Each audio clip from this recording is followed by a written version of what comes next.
अपने पसंदीदा show serial गुम है किसी के प्यार में के न्यू लेटेस्ट अपडेट सबसे पहले पाने के लिए हमारे चैनल को सब्सक्राइब करें।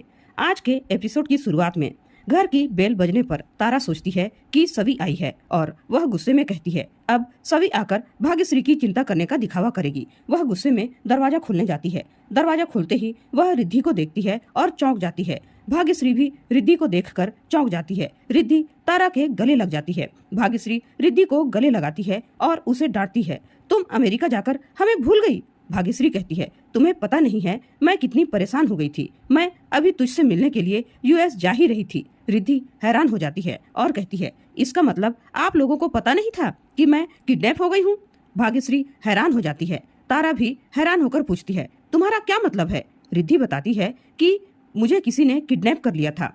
वो सवी से पूछती है, मैं इतने दिनों तक गुंडों के बीच रही, आपने किसी को बताया क्यों नहीं? भाग्यश्री हैरान होकर सवी से कहती है, तुझे पता था तो तुमने हमें क्यों नहीं बताया? सवी सफाई देती है। तभी भाग्यश्री उसे थप्पड़ मार देती है। भाग्यश्री गुस्से में कहती है, मेरी बेटी गुंडों के कब्जे में थी और तू अपनी पुलिसगिरी कर रही थी।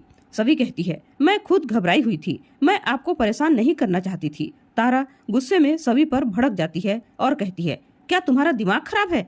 मेरी बहन इतनी बड़ी मुसीबत में थी और तुम हमें परेशान नहीं करना चाहती थी। ये तुमने सही नहीं किया सवी।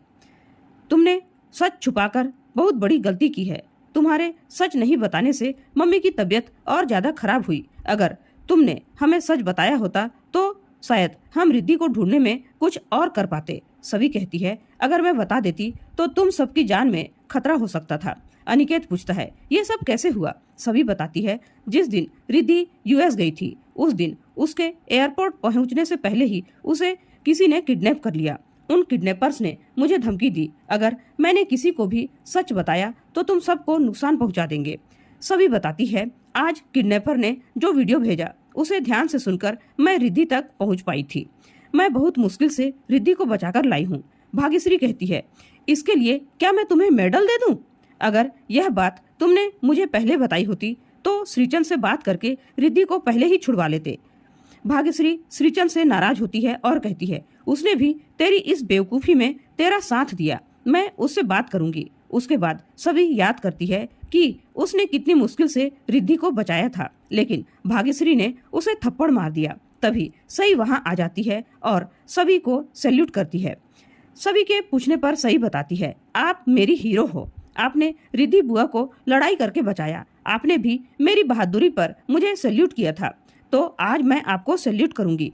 सभी कहती है, इस लड़ाई में आपके पुक्की अंकल भी मेरे साथ थे। सही खुश हो जाती है और कहती है कि मुझे उन्हें भी धन्यवाद कहना है, लेकिन उनका तो फोन लगता ही नहीं। सभी याद करती है, उसने नील का नंबर ब्लॉक कर दिया था। सभी सई का फोन लेती है और नील का नंबर अनब्लॉक कर देती है। वह सई को फोन करने के लिए कहती है। सई नील को फोन करती है। उधर नील सई का कॉल आता देखकर खुश हो जाता है। सई कहती है, आज तो जादू हो गया।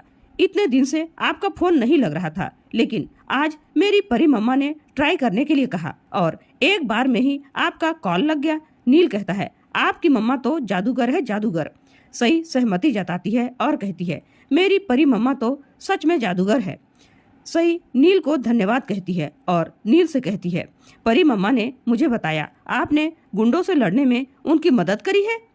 अब मेरी जिंदगी में दो हीरो हैं, एक मेरी परी मम्मा और दूसरे आप, मेरे पुक्की अंकल। सई सवी के लिए कार्ड बनाने का फैसला करती है और नील के लिए भी कार्ड बनाना चाहती है। फोन सवी को देकर वह चली जाती है। सवी नील से पूछती है कि अब वह कैसा है। नील कहता है, मैं ठीक हूँ, आप कैसी हो? आपको तो घर में सब सैल्यूट कर रहे होंगे क्योंकि आपने आज इतना बड़ा काम जो किया है। सवी भाग्यश्री के थप्पड़ को याद करती है और खामोश हो जाती है। नील पूछता है, क्या हुआ? सब ठीक है ना सवी मैडम? सवी कहती है, हाँ सब ठीक है।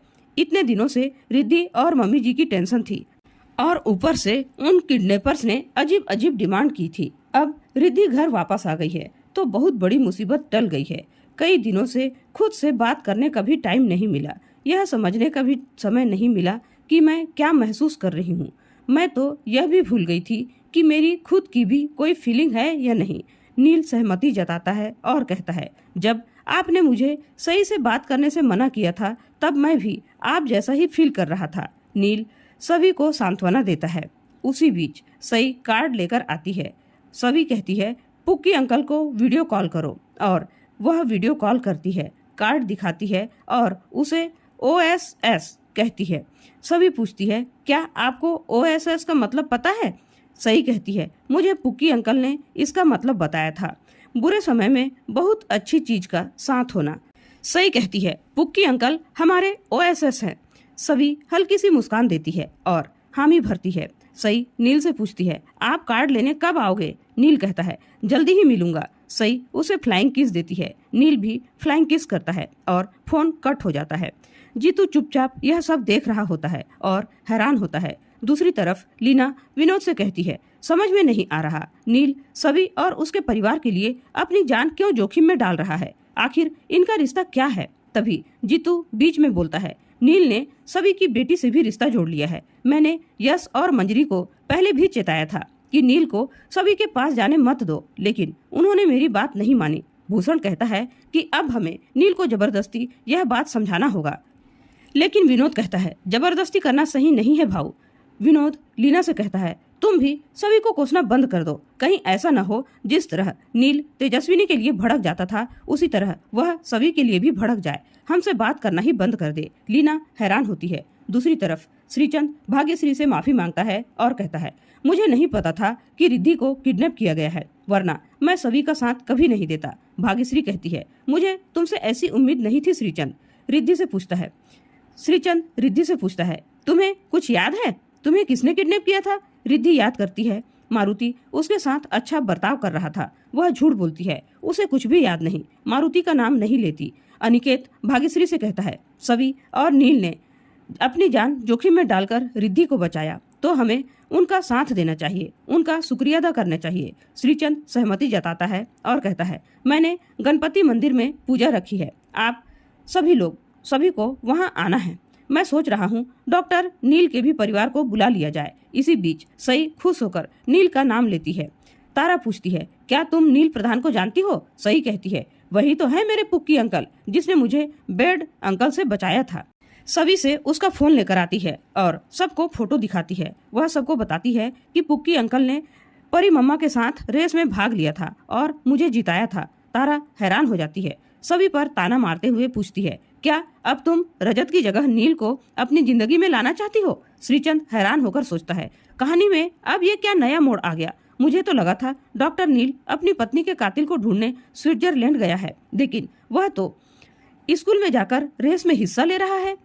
इस मांजरेकर को तो पता ही नहीं है उसकी नाक के नीचे क्या क्या हो रहा है। सभी कुछ कहने की कोशिश करती है, लेकिन तारा उस पर झूठ बोलने का आरोप लगाती है। सभी का बचाव करती है। मैंने पुक्की अंकल को कॉल किया था और बुलाया था, परी मम्मा कभी झूठ नहीं बोलती। तभी भाग्यश्री सभी से कहती है तुम मुझे चेकअप के लिए नील के पास ही लेकर क्यों गई थी? सभी जवाब देती है मुझे नहीं पता था वो डॉक्टर नील ही है। जब हम केबिन में पहुंचे तब मुझे पता चला था और मुझे स्कूल में पता चला कि वह सही के पुक्की अंकल है। भाग्यश्री कहती है जब पता चला उसके बाद क्यों नहीं बताया? तारा सभी पर कटाक्ष करती है। सभी सख्त लहजे में कहती है तुम्हें जो कहना है कहो, लेकिन सच यही है कि नील ने मुश्किल समय में सही का साथ दिया और आज रिद्धि हमारे साथ है तो उसकी बहुत बड़ी वजह नील ही है। अगर नील ने मदद नहीं की होती तो मैं रिद्धि तक पहुंच ही नहीं पाती। सभी हैरान होती है। इसी के साथ आज का एपिसोड खत्म हो जाता है। अगले एपिसोड में देखने को मिलेगा कि गणपति पूजा के दौरान सभी फैमिली मेंबर्स के सामने सभी और नील का स्विट्जरलैंड वाला किस करते हुए वीडियो सामने आता है। भाग्यश्री, तारा, लीना दंग रह जाते हैं और गुस्से में फट पड़ती है भाग्यश्री, और भाग्यश्री ऐलान करती है कि अब सई और कियान सभी के साथ नहीं रहेंगे। सभी रोते हुए कहती है मम्मी जी मेरे बच्चे मुझसे अलग मत कीजिए। आज का एपिसोड आपको कैसा लगा प्लीज कमेंट करके जरूर बताइएगा और बने रहिए गुम है किसी के प्यार के नेक्स्ट एपिसोड के लिए। और चैनल को सब्सक्राइब नहीं किया है तो प्लीज चैनल को सब्सक्राइब जरूर करें। धन्यवाद।